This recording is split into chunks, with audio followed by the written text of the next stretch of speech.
Bienvenidos de nuevo con este video número 50. Damos inicio al apasionante módulo 9 dedicado a las taquicardias. Un tema que asusta a muchas personas, espanta a muchas otras del mundo de la electrocardiografía. Consideran que eso es muy complejo, muy difícil. Pues yo no creo que eso sea así y vamos a dedicar este video número 50 a empezar el tema de las taquicardias conceptualizando algunas cosas que son supremamente importantes. Lo primero es definir qué es una taquicardia.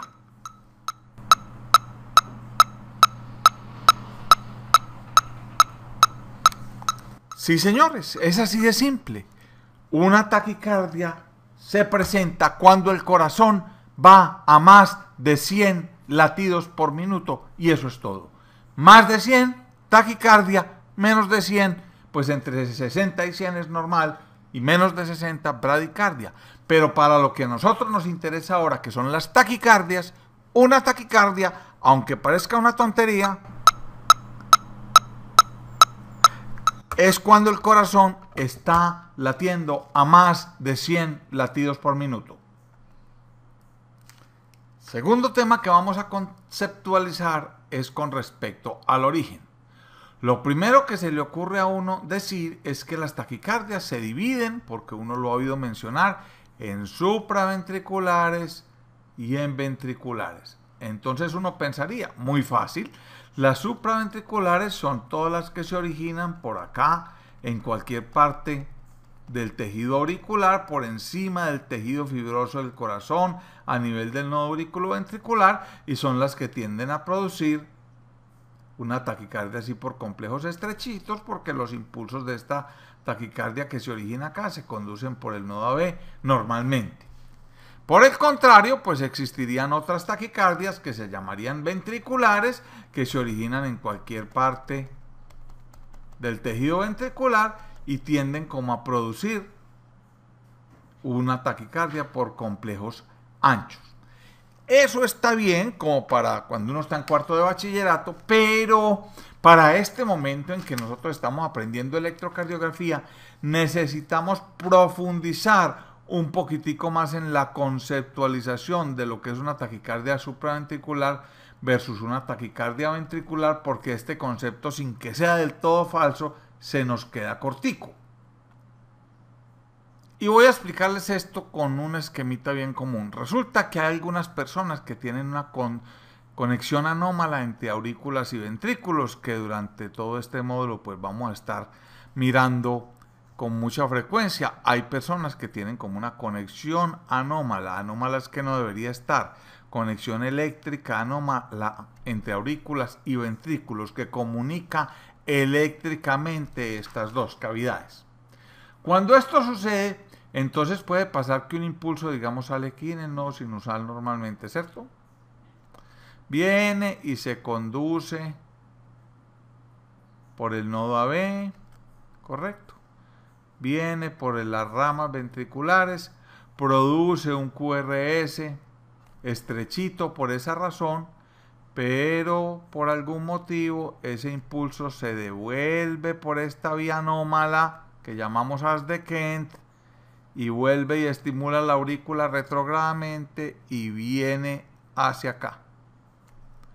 Cuando eso sucede, tenemos una taquicardia ortodrómica que está utilizando una vía anómala, y decimos ortodrómica porque viene bajando de aurículas a ventrículos a través del sistema especializado de conducción normal.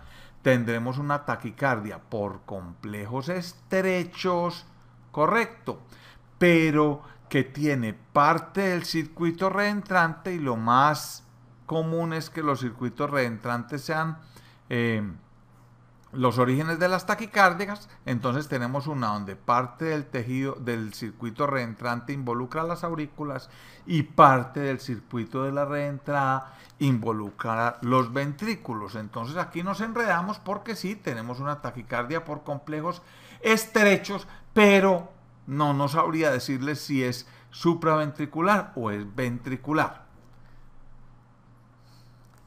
Ahora, también puede suceder, en este mismo caso de las de Kent, de esta vía anómala, que el impulso salga del nodo sinusal, correcto, venga bajando por las aurículas, se meta en bajada por la vía anómala, que conduce entre otras cosas muy rápido, va en bajada por la vía anómala y viene y se mete en reversa por el sistema especializado de conducción, por el nodo AB en forma retrógrada hacia las aurículas y vuelve y baja por la vía alterna.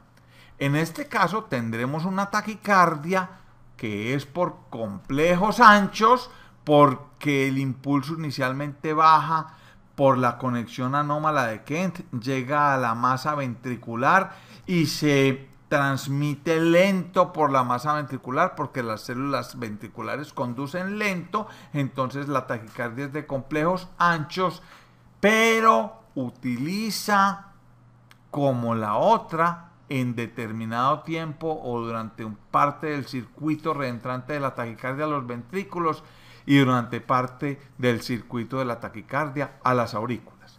Entonces ahí nos queda un poquito más difícil de clasificar. Esto será supraventricular y esto será ventricular. Por esa razón tenemos que pulir un poquitico más nuestra definición y decir que una taquicardia será supraventricular cuando no está confinada solo al ventrículo. De manera que en este ejemplo, o en ambos ejemplos de estos dos tipos de taquicardia que involucra una vía anómala, la una ortodrómica, que porque condujo hacia abajo por el sistema especializado de conducción, la otra antidrómica porque condujo inicialmente hacia abajo por el haz de Kent, en ambos casos nosotros vemos que parte del circuito de la taquicardia está arriba y parte está abajo. Por lo tanto, no son, son supraventriculares porque no están confinadas al ventrículo.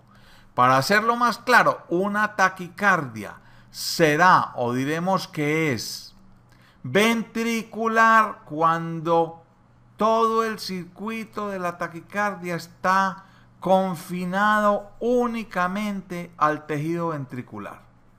Si la arritmia es ventricular, no importa que sea por aumento del automatismo, pero el sitio de origen es aquí, entonces está confinada al ventrículo y es una taquicardia ventricular porque no necesitamos más tejido para poner al corazón taquicárdico. Si es un circuito reentrante dentro del tejido ventricular, entonces es ventricular porque toda la arritmia está confinada al ventrículo.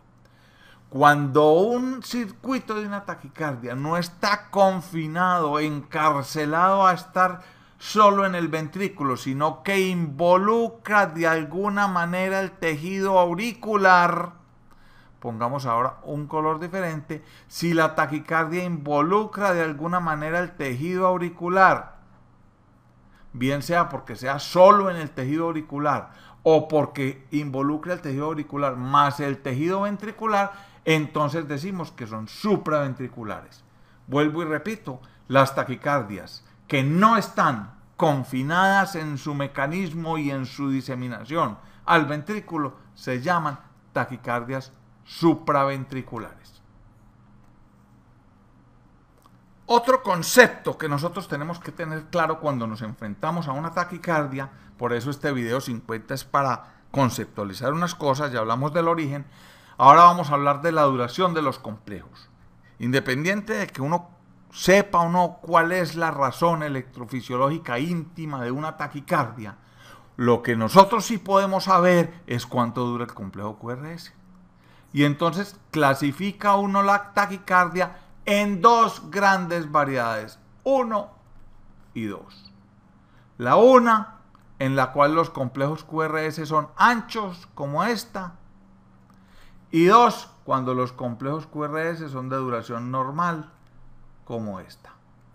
Entonces, fíjense, en realidad si nosotros no sabemos cuál es la causa de una taquicardia o su mecanismo electrofisiológico íntimo, para llegar a ese diagnóstico, lo primero que vamos a tener que hacer es clasificarla en taquicardia por complejos estrechos o taquicardia por complejos anchos. Esta es una taquicardia por complejos anchos y esta por complejos estrechos. Y eso es lo primero que tenemos que hacer, y eso sí es bastante fácil.